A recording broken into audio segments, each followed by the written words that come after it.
scroll through your social media feed this weekend and, well, you're going to notice a major cultural shift hiding right in plain sight. Yeah, I mean, it's everywhere once you actually look for it. Right. The era of identical uniform bridesmaid dresses is completely dead. But what replaced it isn't, some random accident. Not at all. It's a highly engineered aesthetic. Exactly. We're talking about an absolute explosion of mix-and-match bridesmaid dresses, specifically in these incredibly bold, striking color palettes. And in today's deep dive, we're looking at a trend report called Mix.Docs to figure out exactly how this is happening. It really is a massive departure from tradition. I mean, for a very long time, the visual language of a bridal party was completely rigid. You had one color, one fabric, one cut. And zero wiggle room. Zero. The overarching philosophy was uniformity at all costs, even if that meant sacrificing the comfort or, the personal style of the people standing up at the altar. But the current landscape is driven by a completely different set of values. It's about creating a look that balances personal individuality with a highly curated, cohesive aesthetic. So our mission for you today is to unpack exactly how and why this shift is happening. We want to figure out the mechanics behind pulling off this new trend without it looking like a total mess. Okay, let's unpack this, because an image immediately popped into my head when looking at how bridal parties used to operate. Oh, yeah. What was it? Well, for decades, they looked a bit like a highly coordinated choir where everyone wore the exact same uniform. Oh, that is so true. The choir robe effect. Right. It didn't matter if you were tall, short, introverted, extroverted, you wore the choir robe. Yeah. But today, a bridal party is treated more like a curated art exhibit. Each piece is entirely unique, but they all belong in the exact same gallery. I love that. The art exhibit comparison captures the intent perfectly, because this isn't merely a fleeting change in fashion. No, it's much deeper. Exactly. It's a broader structural shift toward authenticity and personalization in how we celebrate major events. Couples today fundamentally want their friends to feel comfortable and confident. They want them to look like authentic versions of themselves. Yeah, rather than just serving as identical visual props to frame a photograph. Exactly. And because this shift is driven entirely by that desire for individuality, you immediately see it expressed in the physical garments. The core benefit here is accommodating different body types. Finally allowing people to choose silhouettes that actually flatter them. Yes. But where this really jumps off the page and where that art gallery vibe comes in is the color. We aren't just talking about mismatched pastel pinks or muted sages. Oh no, the trend is defined by striking, unapologetically bold color palettes. Right. And these bold palettes essentially fall into three major categories that are absolutely dominating the modern wedding landscape right now. The first is jewel tones. So we're talking emerald green, sapphire blue, burgundy. Yep, plum purple, ruby red.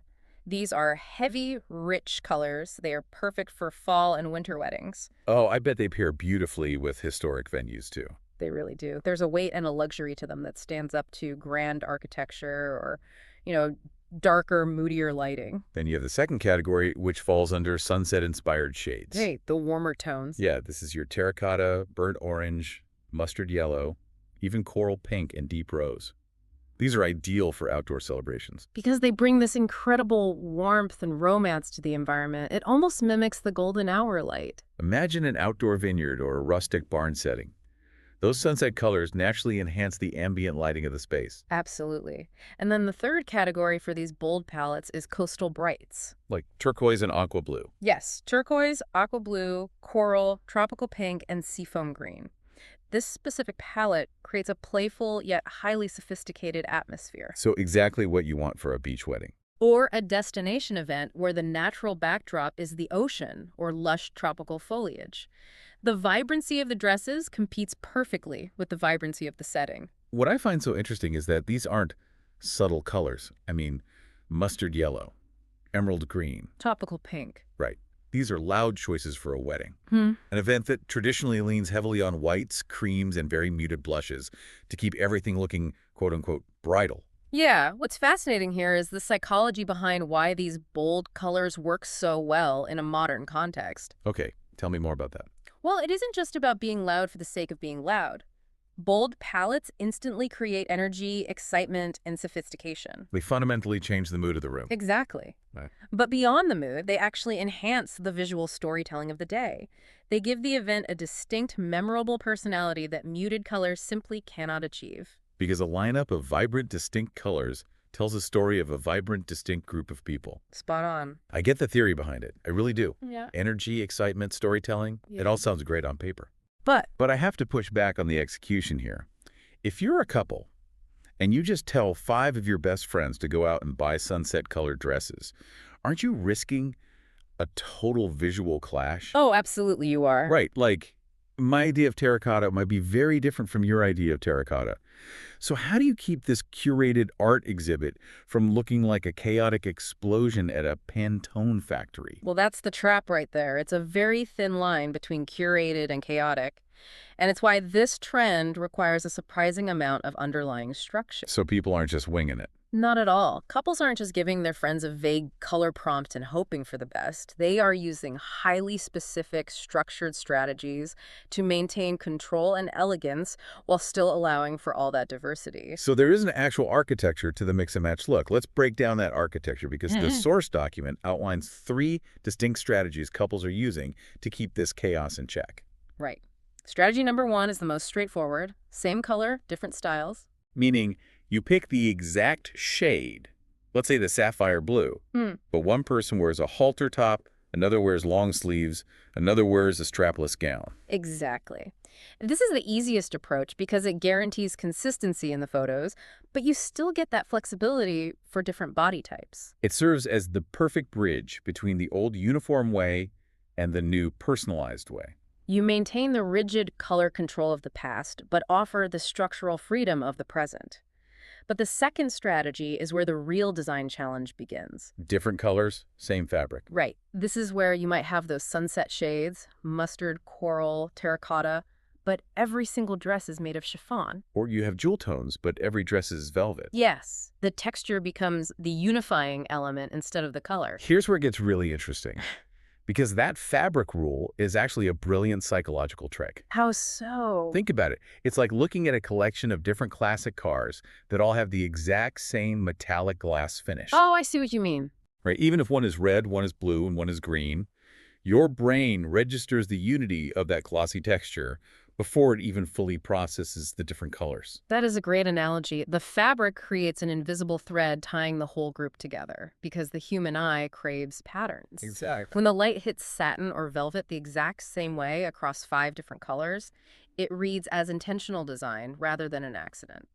The way velvet absorbs light creates a uniform richness, whether the dress is plum or emerald. And the way chiffon catches the breeze creates a uniform lightness, whether it's coral or mustard. That intentionality is the core of making the mismatched aesthetic work. And that same intentionality is the driving force behind the third strategy, which is ombre color arrangements. The ombre approach. This is where you arrange the dresses from light to dark. There are some gorgeous examples of this in the report. Oh, stunning examples. Like a transition from a soft blush fading down the line into a deep burgundy. Or sky blue slowly transitioning into a dark navy. Even lavender melting into a deep plum. It's highly Instagram worthy, and you can absolutely see why. It's a literal walking gradient. But wait, ombre sounds beautiful. But realistically, how do you enforce a perfect sky blue to navy gradient with 5 bridesmaids who might live in different time zones? Right, it's not easy. Coordinating that level of precision when people are shopping at different stores sounds like an absolute logistical nightmare. It really is. If you're planning a wedding right now, you're probably wondering how anyone actually manages this without losing their mind. It can be a massive headache, which is why technology has stepped in to solve the problem. There's a platform called Weddizer that has become a crucial tool for couples trying to navigate this exact trend. Weddizer. Yeah, Weddizer essentially acts as a central hub for inspiration, trend insights, and color palette ideas. So it lets you compare these complex color combinations. Exactly. You can see how different styles and shades work together before anyone actually buys a dress. So it takes that abstract concept of sunset shades and chiffon and turns it into a tangible, visual reality. Yes, you aren't just guessing that mustard and coral will look good next to each other. You can map it out visually. Which keeps the couple from feeling overwhelmed by the sheer number of choices. Weddizer provides the necessary guardrails. It transforms creative, highly individualized ideas into a cohesive final product. You can line up the specific shades, check the gradient for your ombre arrangement, and ensure the visual weight of the colors is balanced. But even with a solid strategy and a platform to map it all out, the dresses don't exist in a vacuum. You still have to consider the surrounding environment. Right. The environment acts as the anchor. Because if you have this bold, dynamic, mix-and-match bridal party, the rest of the aesthetic has to tie it all together. Otherwise, the curated art gallery starts to look a bit messy again. Exactly. You have to anchor the chaos, and that starts with the florals. The rules for floral arrangements shift entirely depending on the bold palette you choose. So for those heavy, rich jewel tones, the emeralds and rubies, For those, you want to stick to white roses, cream peonies, and simple green foliage. You need neutral bouquets so they don't compete with the dresses for attention. the dress is the star, and the bouquet is the supporting character. Spot on. But if you go with the more vibrant palettes, like the coastal brights or the sunset shades, the strategy flips completely. Great, really? Yeah, you actually want to echo the dress colors in the blooms. So if you have tropical pink in aqua dresses, you bring vibrant pinks and energetic colors into the flowers to tie the whole visual together. Oh, I see. The bouquet becomes an extension of the dress palette rather than a neutral contrast. Exactly. And beyond the flowers, you have to anchor the look with accessories. This means utilizing matching metallic shoes, coordinated jewelry, uniform clutch bags, and even similar hairstyles. Which creates harmony when the dresses themselves vary so wildly. I just have to point out the irony here. What's that?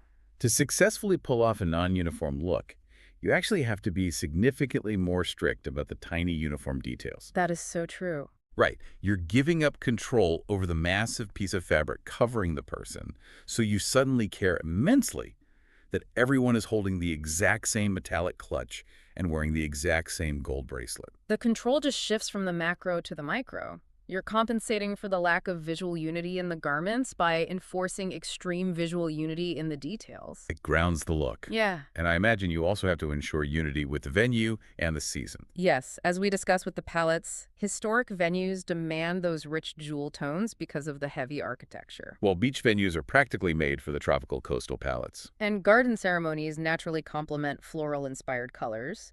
The seasonal clock is a great cheat sheet for anyone trying to plan this. Spring naturally leans into lavender, coral, peach, and bright pink. Right, and summer shifts slightly bolder to turquoise, fuchsia, sunflower yellow.